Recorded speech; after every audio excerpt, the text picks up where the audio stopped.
ఓం శ్రీ గురుభ్యో నమః. ఓం శ్రీకృష్ణ పరబ్రహ్మణే నమః. ఓం శుక్లాంబరధరం విష్ణుం శశివర్ణం చతుర్భుజం ప్రసన్నవదనం ధ్యాయేత్ సర్వవిఘ్నోపశాంతయే. శ్రీ భగవద్గీత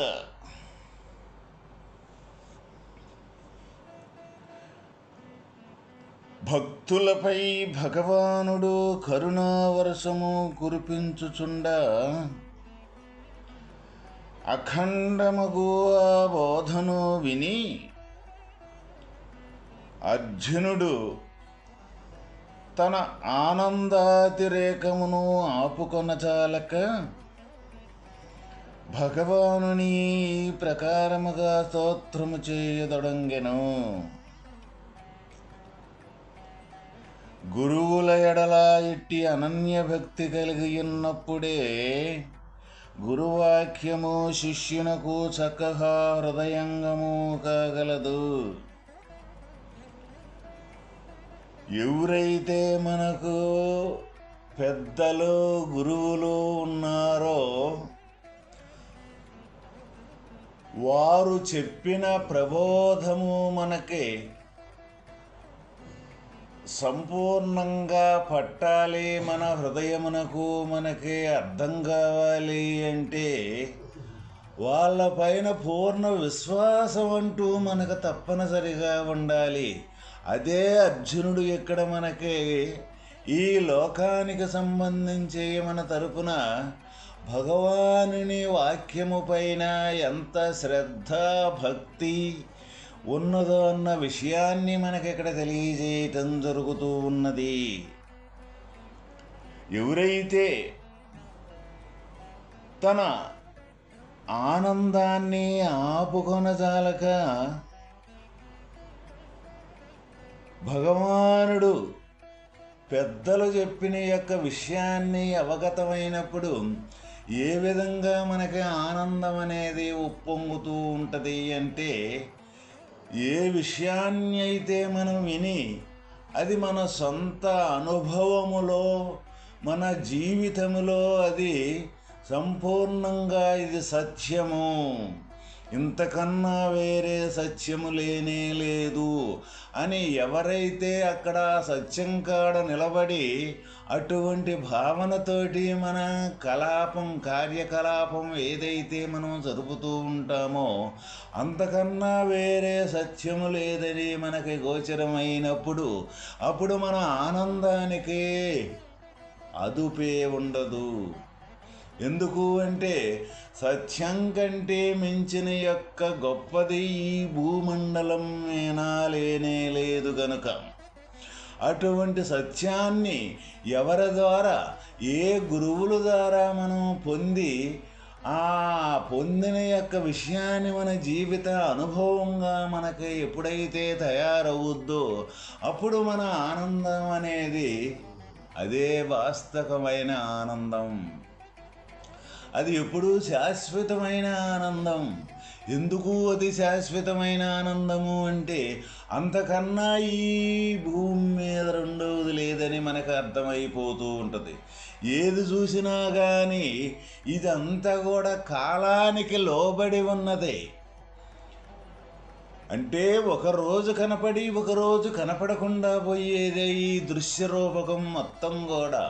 ఈ కనపడకుండా పోయేదానికి సంబంధించింది ఏదైతే ఉన్నదో దీనికి ఆధారమైన స్వరూపం ఎప్పుడూ కూడా ఒకే రకంగా ఉండే స్వరూపం. అటువంటి స్వరూపాన్ని మనం ఎప్పుడైతే చూడగలుగుతామో, కాంచగలుగుతామో, అనుభూతమనర్చుకోగలుగుతామో అప్పుడు మన ఆనందానికి వేరే ఇంకా ఏమీ లేనే లేదు. మరి మన దుఃఖాలు ఎందుకు తయారవుతూ ఉన్నాయి అంటే, ఏదైతే ఈరోజుండి రేపు లేకుండా పోయేదాన్ని నిజము అని మనం దానమ్మటే ప్రయాణం చేస్తూ ఉన్నాము గనుక మనకు ఈ దుఃఖం అనేది తయారవుతూ ఉన్నది. అది ఎప్పుడు వచ్చి పోయే రాకడ పోకడ కలిగినదన్న విషయాన్ని మనకు పూర్తిగా అవగాహన అయినప్పుడు, ఆ రాకడ పోకడ ఏ ఆధారంతో ఉంది అనే ఆధారమైన వస్తువే శాశ్వతమైన వస్తువని, ఇది రాకడ పోకడ కలిగిందే అని, ఈ రాకడ పోకడ కలిగిన వస్తువు కూడా ఆ స్థిరమైన వస్తువు యొక్క ఆలయను, అంటే ఆ స్థిరమైన యొక్క పరమాత్మ యొక్క సంకల్ప రూపకమేను అని తెలిసినప్పుడు, ఏది ఇక్కడ ఉన్నది ఏది లేనిది, మనం ఏది వర్ణన చేసేదానికి దేన్ని గుర్తించేదానికి మనకు ఎక్కడ ఆధారం అంటూ లేనే లేదు. ఉన్నదంతా దైవస్వరూపమే అయినప్పుడు.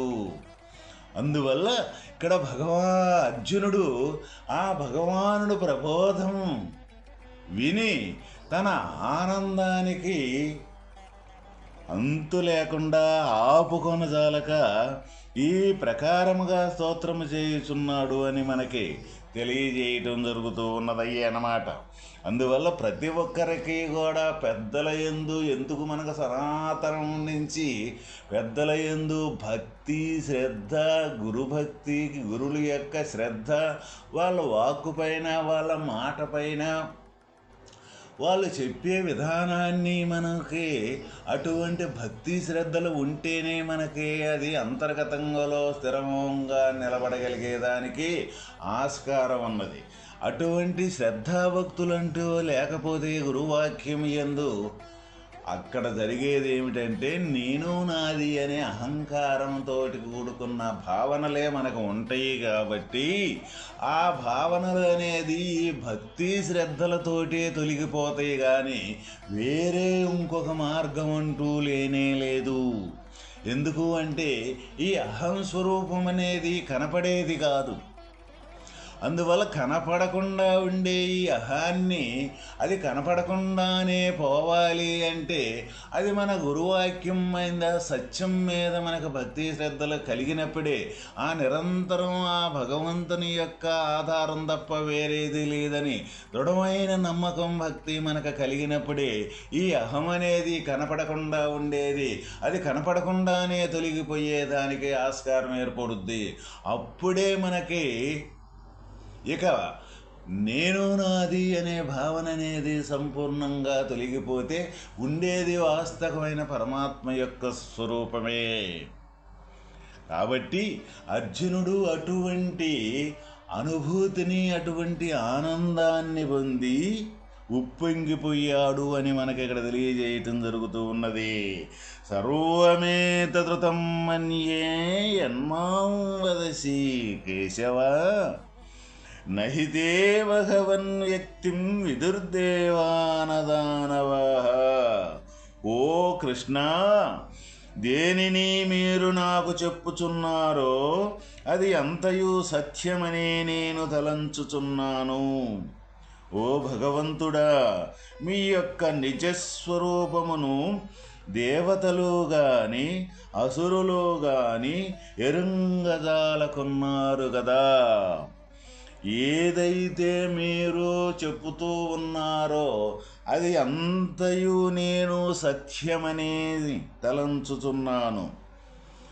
ఓ దేవుడా, ఓ భగవంతుడా, మీ యొక్క నిజస్వరూపమును దేవతలు కానీ అసురులు కానీ ఎరంగదారు అంటే ఏ దేవతలు అయితే ఉన్నారో మనం దేవతలనైతే మనం తలంచుకుంటూ ఉన్నామో, ఏ రాక్షసులు అయితే మనం తలంచుకుంటూ ఉన్నామో వారికి కూడా ఆది అంతం అనేది తప్పనిసరిగా ఉన్నది. ఏదైతే ఆది ఉన్నదో దానికి అంతం అనేది తప్పనిసరిగా ఉంటుంది. అందువల్ల ఈ దేవతలు కానీ ఈ రాక్షసులు కానీ వాళ్ళకి ఆది అంతాలు ఉన్నాయి కాబట్టి ఈ ఆది అంతంలోనే వాళ్ళ జీవన ప్రమాణం అనేది జరుగుతూ ఉంటుంది కాబట్టి అందువల్ల ఎవరైనా సరే ఆది అంతం కలిగిన వారు ఎవరైనా సరే భగవంతుని యొక్క స్వరూపాన్ని తెలుసుకొనజాలరు.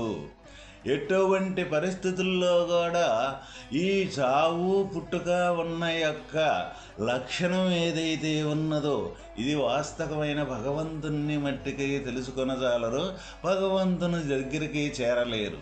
ఎందుకు? ఈ పుట్టుక కాండించే నేను అనుకునే యొక్క స్వాభావికం దానికి ఉన్నది. ఆ సహజ లక్షణం అనేది పుట్టుకతోడనే ఏర్పడుతూ ఉన్నది కాబట్టి ఈ పుట్టుకే నిజము అనుకొని పుట్టుకతోటే ఈ జీవన ప్రమాణం అనేది నడుస్తూ ఉంటుంది కాబట్టి అందువల్ల పుట్టుకే ముందు ఉన్న స్వరూపాన్ని తెలుసుకునేదానికి ఎటువంటి పరిస్థితుల్లో కూడా వీలు పడని పని.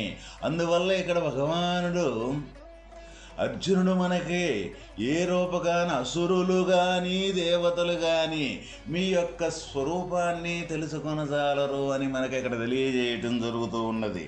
మీరు చెప్పినదంతయు నిజమని తలంచుచున్నాను. ఈ ప్రకారముగా గురువాక్యములందు శిష్యుడు పూర్ణ విశ్వాసమును ప్రకటించుచున్నాడు. ఇట్టి విశ్వాస ప్రకటనము వలన గురువునకు శిష్యునిపై ప్రీతి వాత్సల్యము అధికరించుచుండును. ఈ ప్రకారముగా ఏదైతే మనకి మన కుటుంబంలో ఒక తండ్రి తన పిల్లవాడికి నేర్పిన ఏ బోధ అయితే ఉన్నదో, ఏ మార్గమైతే ఉన్నదో, ఏ ప్రవర్తన అయితే ఉన్నదో ఆ ప్రవర్తన సంపూర్ణంగా చెప్పింది చెప్పినట్టు కానీ ఆ పిల్లవాడు కానీ నడుచుకొని తన జీవితంలో ఎంత ఉన్నతంగా ఎదగగలిగి ముందుకు కానీ సాగిపోతూ ఉంటే మనకి ఎటువంటి ఆనందము ఎటువంటి తృప్తి మనకి కలుగుతూ ఉంటుందో ఆ పిల్లవాడి మీద ఎటువంటి ప్రేమ ఎటువంటి అభిమానం అనేది మనకు తయారవుతూ ఉంటుందో అదేవిధంగా ఇక్కడ భగవానుడు చెప్పిన యొక్క ఏ జనన మరణాలకి అతీతమైన భగవత్ స్వరూపాన్ని గురించి తెలియజేసిన విషయం అర్జునుడు గమనించి తెలుసుకొని అంతకన్నా వేరే సత్యము లేదు అని బాగుగా తనకు విషయం అనేది దృఢపడిన విషయం ఏదైతే ఉందో ఆ దృఢపడిన విషయాన్ని గమనించి భగవానుడు కూడా అదే విధంగా కనీసం అర్జునుడిపై ఎంతో ప్రేమ కరుణ అనేది చూపిస్తూ ఉంటారు అని మనకి ఇక్కడ తెలియజేయటం జరుగుతూ ఉన్నది.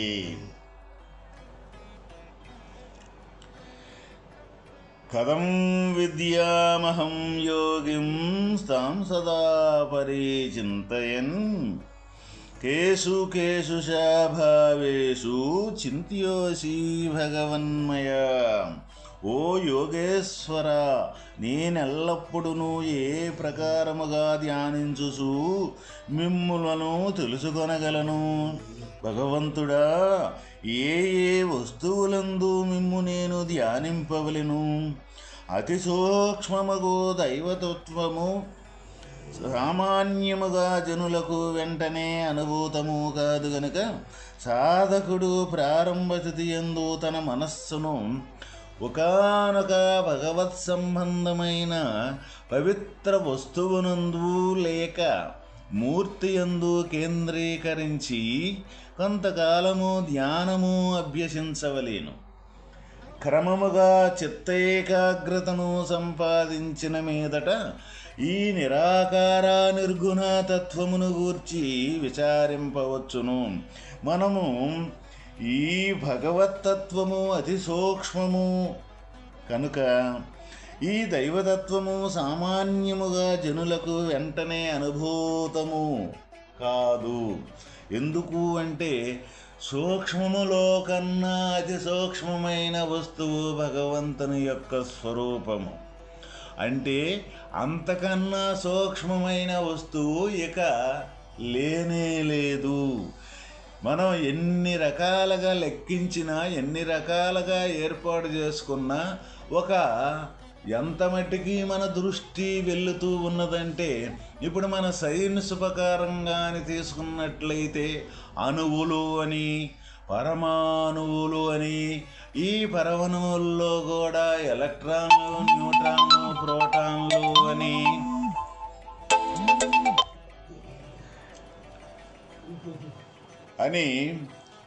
అయితే మనం తెలుసుకుంటూ ఉన్నామో అవి అన్నీ కూడా ఒక ఆది, ఆటికి కూడా ఒక ఆది అనేది ఉన్నది. అటువంటి ఆది ఉన్నప్పుడు ఆటికి కూడా ఒక అంతం అనేది ఉంటుంది. కాబట్టి అవి కూడా ఒక పరిమాణం చెందిందే.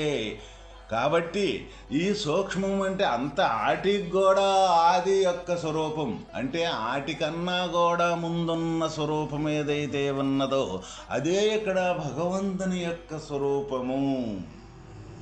అందువలన అతి సూక్ష్మమైన వస్తువే ఈ పరమాత్మ అని ఇక్కడ మనకు తెలియజేసినప్పుడు, మొట్టమొదట మనకు ఈ దేహాకారమే నిజమని ఈ ప్రపంచంలో మనం సంచరించేటప్పుడు మొట్టమొదట మనకు అటువంటి అతి సూక్ష్మమైన వస్తువును గురించి, అటు సూక్ష్మమైన స్వరూపాన్ని గురించి తెలుసుకునేదానికి వీలు పడదు అని మీ యొక్క సంబంధమైన కొన్ని పవిత్రమైన వస్తువులు లేక ఏ అయినా మూర్తిభవించిన, కేంద్రీకరించిన కొన్ని పరిమాణాలు ఏవైతే ఉన్నాయో వాటిని మాకు తెలియజేయండి అని ఇక్కడ తెలియజేయడం జరుగుతూ ఉన్నది.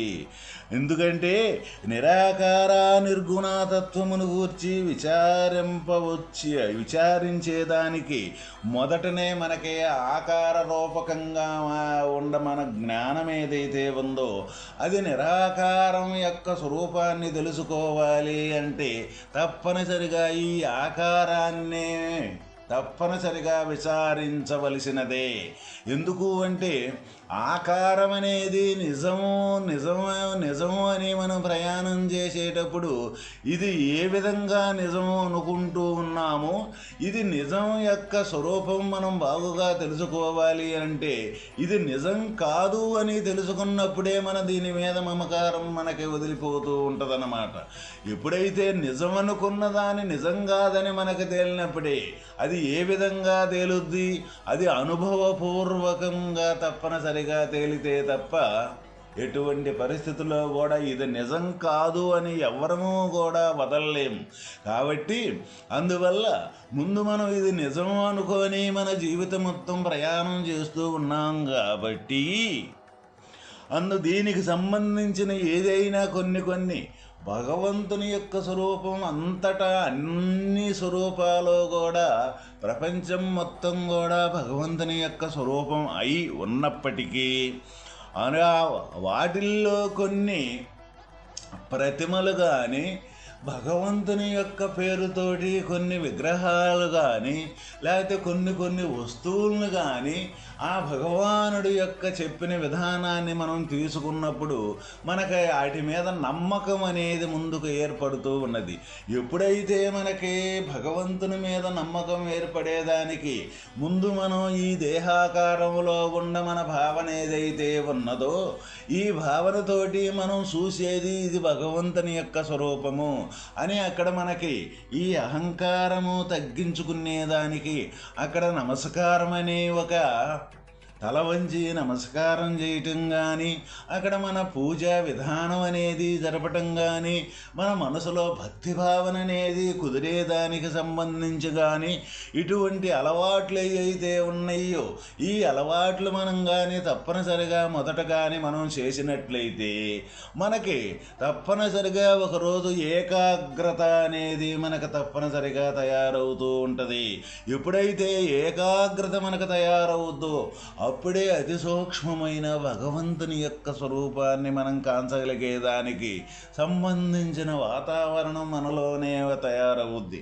మనలోనే అప్పుడు మనం అటువంటి సూక్ష్మమైన భగవంతుని యొక్క స్వరూపం దగ్గరికి వెళ్ళేదానికి వీలవుద్ది. ఓం తత్సత్.